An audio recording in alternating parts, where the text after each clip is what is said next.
अस्सलाम वालेकुम dear student. आज हमने कम्प्लेक्स एनालिसिस टू बीएस में 6 सेमेस्टर के नेक्स्ट टॉपिक को स्टार्ट करना है। नेक्स्ट टॉपिक स्टार्ट करने से पहले आप तमाम स्टूडेंट्स मेरी रिक्वेस्ट है कि मेरे चैनल मैथमेटिकल इन्फॉर्मेशन को सब्सक्राइब ज़रूर करें। आज जो हमने टॉपिक पढ़ना है वो हमारे पास थ्योरम है uniqueness of the direct analytic continuation. हमने थ्योरम पढ़ना है, उसकी स्टेटमेंट है they can not be two different direct analytic continuation of a function. In other words, if f2z and f3z are two direct analytic continuation of a function f1z, हमें basically बोला गया है कि हमने क्या करना है, टू एनालिटिक कंटिन्यूशन फंक्शन को चेक करना है कि हमारे पास टू एनालिटिक कंटिन्यू फंक्शन हमारे पास फंक्शन के ऊपर ना आ रहे हो। अदर वर्ड्स हम कह सकते हैं कि जो हमारे पास f2 है और f3z है वो हम पास क्या हो, वो हम पास टू डायरेक्ट एनालिटिक फंक्शन हो f1 के ऊपर, f1z के ऊपर हम पास क्या हो, दो डायरेक्ट एनालिटिक फंक्शन हो। वो पास कौन कौन से फंक्शन हो गए, f2 और f3 फंक्शन हो गए। देन हमने क्या करना पड़ेगा, ये हमारे पास जो f2 है वो हमारे पास क्या आना चाहिए, f2z इक्वल आना चाहिए f3z के इक्वल आना चाहिए। बाय डेफिनेशन हमने कहा कि अगर हमारे पास f2 इक्वल होगा f3z के, तो यहाँ हम कह सकते हैं कि बाय डेफिनेशन f1z इक्वल होगा f2z के। तो जब हमारे पास f1 जो हमारे पास f1 है वो हमारे पास क्या करेगा, 2 के ऊपर भी कंटेन करेगा, f1 3 के ऊपर भी कंटेन करेगा। तो हमने एक इक्वेशन बना ली, जो हमारे पास f1 है f1z वो हमारे पास कंटेन कर रहा है f2z के ऊपर। इसी तरह हमारे पास f1z वो कंटेन किसके ऊपर कर रहा है, f3z के ऊपर भी कंटेन कर रहा है। इसको हमने इक्वेशन 1 कह दिया, इसको इक्वेशन 2 कह दिया। इन दोनों की लेफ्ट हैंड साइड सेम है, तो हम क्या कर लेंगे, इक्वेशन 1 और 2 को कंपेयर कर लेंगे। तो यहाँ से हमारे पास हमें फाइंड आउट हो जाएगा जो हमारे पास f2z है वो हमारे पास क्या आ गया, इक्वल आ गया f3z के। देन हमने क्या करना है, हमने क्या करना है, इसको प्रूफ करवाना है। इसको प्रूफ के लिए सबसे पहले हमारे पास क्या है, इसकी कुछ थ्योरी है।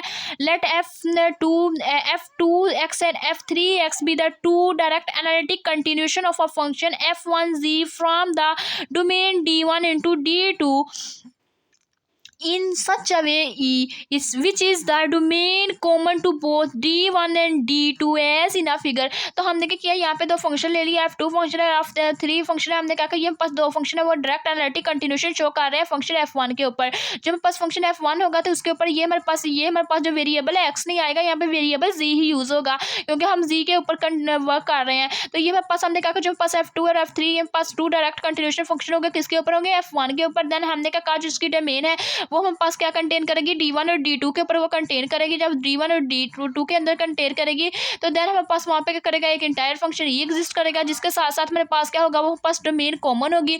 डोमेन कॉमन होगी वो हमारे पास कॉमन क्या होगी, d1 हमारे पास क्या होगा, वर्क करेगा d2 के ऊपर, d2 भी पास वर्क कर सकता है d1 के ऊपर। तो वो हम पास को इसकी डोमेन भी क्या हो जाएगी, कॉमन हो जाएगी। वो हम पास बहुत जैसा कि हमें क्या किया गया, फिगर के अंदर शो करवाई गई है। ये हमने क्या ले लिया, d1, ये d2 ले लिया, ये हमने क्या करवा दिया, इसको ओवरलैप करवा दिया। ये हमारे पास जिसका ऑल पार्ट शेड है, ये हमारे पास क्या कर रहा है, इंटायर फंक्शन को शो कर रहा है।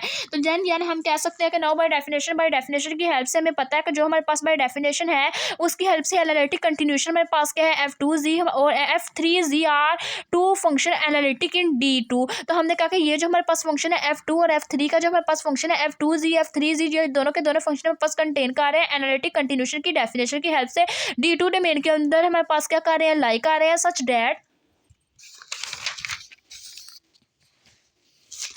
डैट हमने कह दिया जो हमारे पास है f1z वो हमारे पास किसके इक्वल आ जाएगा, f2z के इक्वल आ जाएगा, और f1z हमारे पास किसके ऊपर आ जाएगा, f3z के ऊपर आ जाएगा। हमें पता है जो f2 f3 है वो हमारे पास किसके ऊपर कंटेन करते हैं, f1 के ऊपर। तो हमने क्या कर दिया, इसको in the form of equation लिख दिया। इसको हमने इक्वेशन 1 का नाम दिया, इसको इक्वेशन 2 का नाम दिया। हमने कहा कि ये पास ऑल पॉइंट किसके ऊपर कंटेन करते हैं, इंटायर फंक्शन के ऊपर कंटेन करते हैं। नाउ अब हमने कहा फ्रॉम इक्वेशन 1 और 2 की हेल्प से हम क्या कर लेंगे, इसको कंपेयर कर लेंगे। लेफ्ट हैंड साइड खत्म हो जाएगी, right hand side f2z equal आ जाएगा f3z के इंटायर फंक्शन की रिस्पेक्ट से। नाउ अब हम क्या कहेंगे, हमने कहा कि देन हमारे पास क्या होगा, ड्राइव हो जाएगा जो f2 और f3 है, ये पास f2z और f3z आर दोनों के दोनों फंक्शन हमारे पास क्या है, एनालिटिक फंक्शन है। एक डोमेन किसके ऊपर, डोमेन के ऊपर, डोमेन d2 के ऊपर हम पास क्या कर रहे हैं, एनालिटिक फंक्शन शो कर रहे हैं। f2 और f3 दोनों के दोनों हम पास डायरेक्ट एनालिटिक कंटिन्यूएशन शो कर रहे हैं d2 डोमेन के ऊपर, such that they coincide in a part of e of d2। तो हमने कहा कि ये हमारे पास क्या है, इसका कंसाइंड पार्ट कहलाता है इंटायर फंक्शन का d2 डोमेन के ऊपर, वो हम पास पास उसका कंसाइड पार्ट है। देन हम कह सकते हैं जो हमारे पास F2Z है हमारे पास इक्वल आ रहा है F3Z के ऊपर, वो हमारे पास कब आ रहा है जब उसकी होल डोमेन क्या है D2 के ऊपर कंटेन करेगा। जब वो D2 डोमेन के ऊपर कंटेन करेगा देन हमारे पास फंक्शन जो F2 है वो पास आ जाएगा F3 के इक्वल।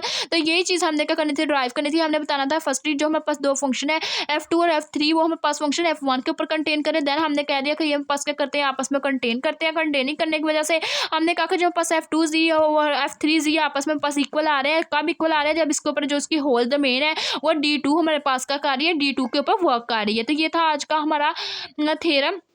अगर आप लोगों को मेरा आज का वीडियो लेक्चर पसंद आए तो मेरे चैनल को सब्सक्राइब, मेरी वीडियो को लाइक और शेयर जरूर करें। Thanks for watching. अल्लाह हाफिज़।